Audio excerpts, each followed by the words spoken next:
As a child, my parents always went on business trips. They would leave me with my uncle who lived in some town I can't remember in western Maryland, pretty much in the middle of nowhere.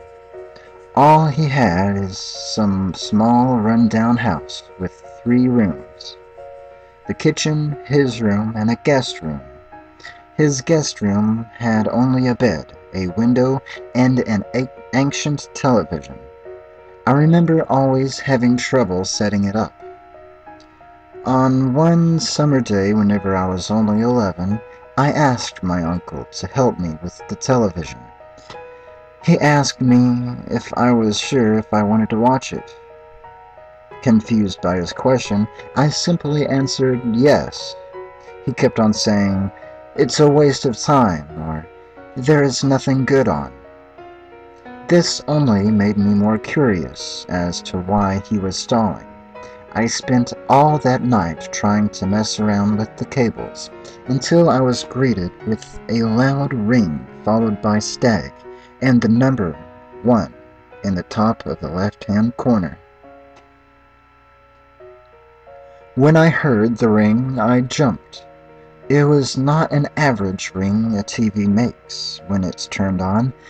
It was much louder and higher pitched, unlike anything I have heard before. I was surprised to find out that my uncle was still sleeping. I continuously clicked the channel up button, only getting a higher pitched squeal every time until I reached channel 72. What was showing was an old episode of Looney Tunes. This was in horrible quality, almost as though someone was filming their television. There was little to no sound, except for a muffled scream in the background. After what seemed like hours, it faded to black. All I could hear was what sounded like the crackled humming of a woman from the television. It did not seem like a song, but just random notes scattered about. Suddenly, a woman with a somewhat distorted face appeared on the screen. Her mouth was at a slant, and her nose was curved slightly to the left, but where was one part of her face I would never forget. There is one part of her face I would never forget. Her eyes. They just could not have been human. They were dead black. My heart sped up at an uneven pace. Her lifeless eyes just stared for minutes and minutes. She was humming the previous song, but in a higher tone. She then grinned.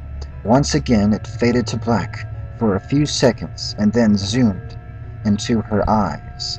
I screamed and passed out.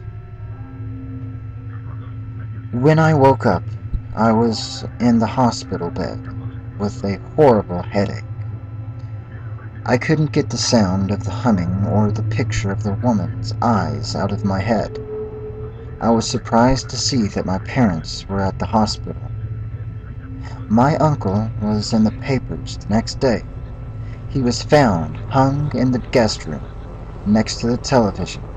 The picture in the paper showed my uncle with the same warped face and the same eyes.